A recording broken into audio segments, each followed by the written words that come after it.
1. 96.7 KCAL rocks. It is time to do some sports because it is Thursday. So we go to our guy, Pep. What's up, Pep? Man, we are going to really break down this Dodgers World Series title, their first since 1988. But guys, let's go over the local ties to the Inland Empire for this Dodgers team. First off, we've got Joe Kelly from Corona High School and UC Riverside. We've got Austin Barnes. Of baseball ethics. Yes. Dude, we've all fallen in love with Joe Kelly this season. Austin Barnes, the catcher out of Riverside Poly High School. And then don't forget the Rancho Cucamonga Quakes are the Dodgers affiliate for single-A baseball, and 20 of the 28 Dodgers on this World Series winning team have worn a Quakes uniform. So you could have gone out to Lone Mart Field and checked them out at some point in their careers. Rehab, coming up through the system, whatever it may be. So lots of local ties to the Dodgers winning the title this year. The Dodgers farm system at work. It's produced a chip. Very cool.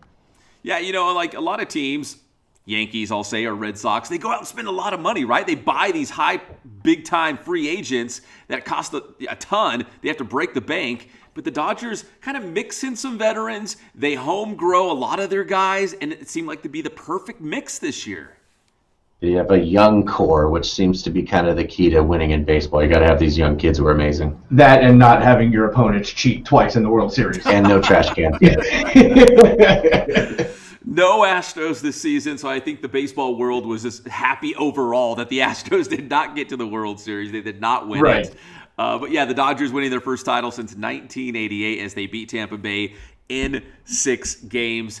And guys, it's been such a wacky year in 2020. But I guess maybe the two bright spots for especially sports fans, the Lakers and the Dodgers winning championships in the same year, which I guess that's 2020. It seems like almost bizarro 2020 that would happen this year. You know how difficult it is to get a championship in any of these major sports. It's super tough. Rams, you're up. That's what I was going to say. The pressure is all on the Rams now. I don't know. Nobody even talks about the Chargers, which is kind of funny because they're also LA. They could be.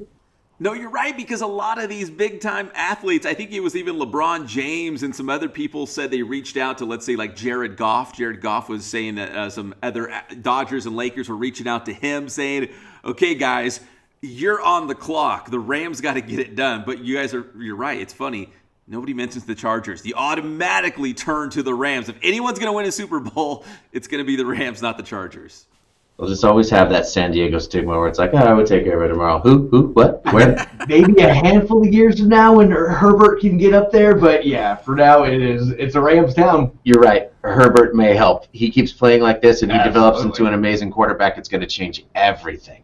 Yeah, the Chargers could be good. And remember, they got hit very hard with injuries. If they were full strength, especially on defense, Herbert was out there with a couple, maybe a year or two under his belt. Yeah, this could be a very different situation. But as of right now, as we're talking on a Thursday morning, yeah, you got to kind of look towards the Rams if Los Angeles was going to have a team go all the way and win a Super Bowl championship during this season, which would be kind of the same calendar year as the Lakers and the Dodgers this year. And speaking of the Dodgers, I know the big news was Justin Turner going out on the field after he came back with a positive test, and everyone was in an uproar that he was out there celebrating with the team. But the team did come back with the World Series trophy to Los Angeles, and from what it sounds like, Justin Turner and his wife came back on a private plane. So it sounds like it's not all bad flying back with your wife on a private plane. And then I also did just see a report that came out just a few minutes ago that said that everyone had tested negative. I don't know what that means for the incubation period or any of that stuff, but that's what the report was.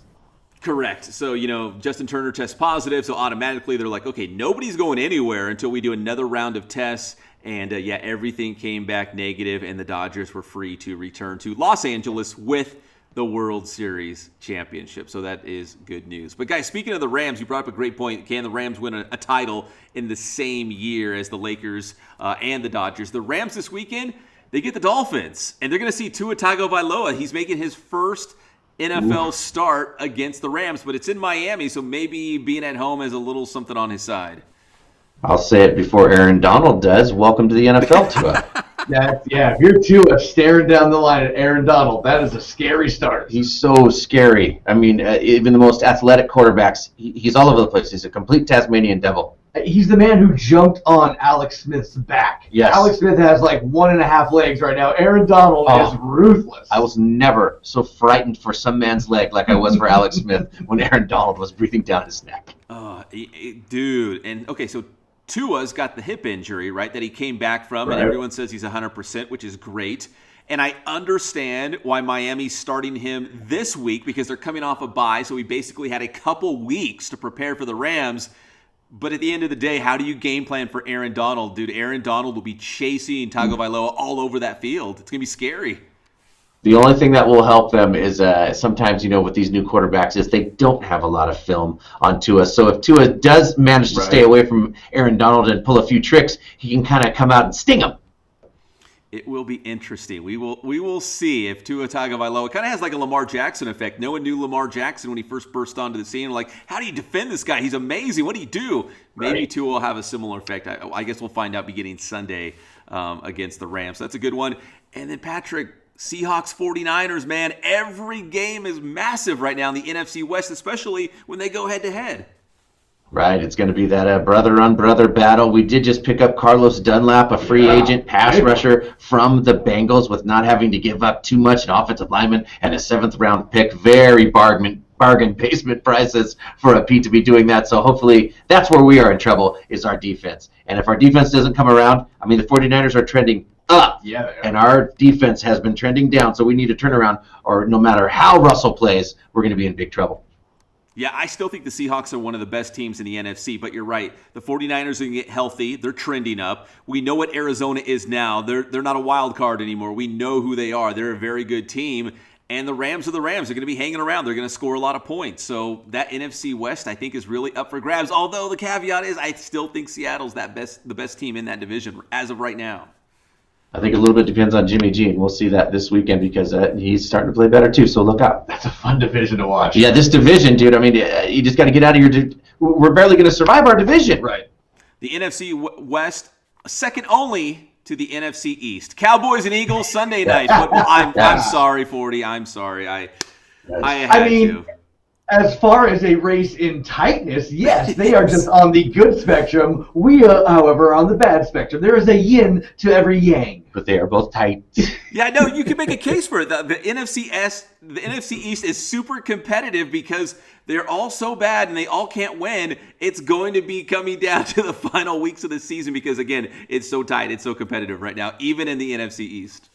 Hey, Sunday Night Football, a battle for that abysmal NFC East. First place on the line between the Eagles and Cowboys. SNF, meet you at the bottom. Dun, dun, dun, dun, dun. Yeah, it's a big game. Eagles, Cowboys on Sunday night. And finally, guys, college football. The rankings this week. I just want to pass out the rankings because we don't talk about college football quite enough. But Clemson's number 1, followed by Alabama, Ohio State, Notre Dame, and Georgia. So if you're kind of looking at that, maybe what that playoff picture might look like at the end of the season, those are your top 5 teams in the country. And remember, not this weekend, but next weekend, the Pac-12 will start, and USC in the top 25 rankings comes in at number 21. So USC in the top 25 without having played a game yet. They will open up against Arizona State next Saturday.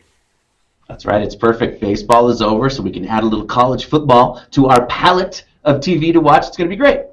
Yes, we got a whole lot of football coming over the next several months as baseball ramped down, and NBA, it looks like they might be turning around at Christmas, so it could be perfect timing. Right. Always have sports on that television set if you're looking for it.